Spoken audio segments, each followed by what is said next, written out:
Nagbabalik ang PTV Balita Ngayon. Libo-libong magsasaka at mangingisda sa Antique ang nakatanggap ng tulong mula sa pamahalaan. Personal na binisita ni Pangulong Ferdinand R. Marcos Jr. ang probinsya upang pangunahan ang paghahatid ng iba't ibang ayuda. Kabilang dito ang pamamahagi ng cash assistance at farm machineries at livelihood program. Pagtitiyak ng Pangulo, mananatiling bukas ang gobyerno upang makinig at tumugon sa mga hinaing ng mga Pilipino. Bukod sa Antique, nagpaabot din ng tulong ang pamahalaan sa Bacolod at Dumaguete ngayong araw. Nakahanda ang National Food Authority na maglaan ng nasa 10,000 metriko tonelada ng bigas para sa pag-arangkada ng Bigas 29 program. Nakatakdang ipatupad ang rollout sa unang bahagi ng Hulyo. Mabibili ang 29 pesos na kada kilo ng bigas sa mga piling kadiwa sites. Samantala, tiniyak naman ng NFA na regular nilang sinusuri ang mga nakaimbak na palay sa mga warehouse para masiguro ang maayos na kalidad. Samantala, alamin natin ang ibang balita kay Julius Pacot ng PTV Davao. Mayong adlaw, gipaniguro karon sa Department of Agrarian Reform kon DAR Regional Office 11 nga mahatagan og luna ang mga mag-uuma nga walay yuta dinhi sa Davao Region.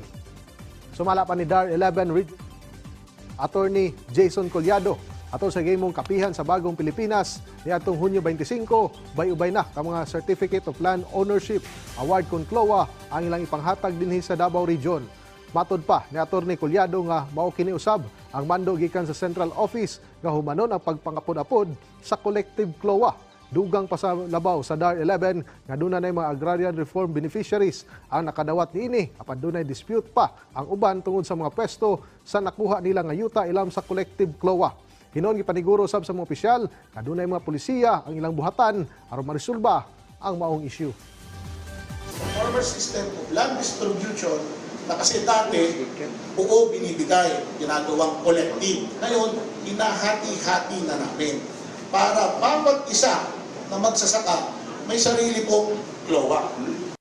Samtang ato sa paghinumdom sa ika-74 katuig sa Korean War, gipasidunggan dinhi sa dakbayan ang mga Korean War veterans sa Mindanao.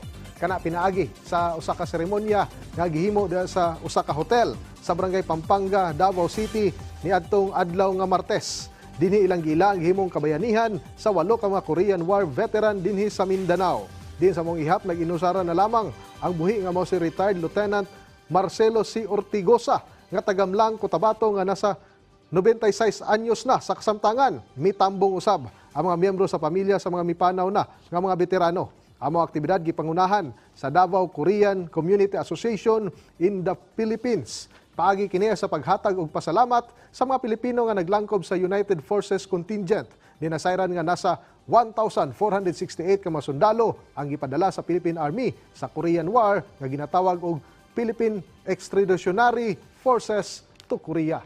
위로를 해주고 같이 피로 맺어진 한필 관계를 더 개선하려고 생각하고 있습니다.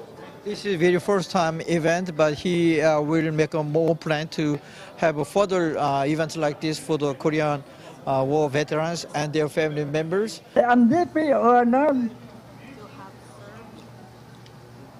to have served in the Korean War. Thank you very much. Og mao kadtong mga nag-unang mga balita gikan dinhi sa PTV Davao. Ako si Julius Pacot. Mayong adlaw. Daghang salamat Julius Pacot. At yan ang mga balita sa oras na ito. Para sa iba pang update, i-follow at i-like kami sa aming social media sites at PTV PH. Ako po si Naomi Tiburcio para sa Pambansang TV sa Bagong Pilipinas.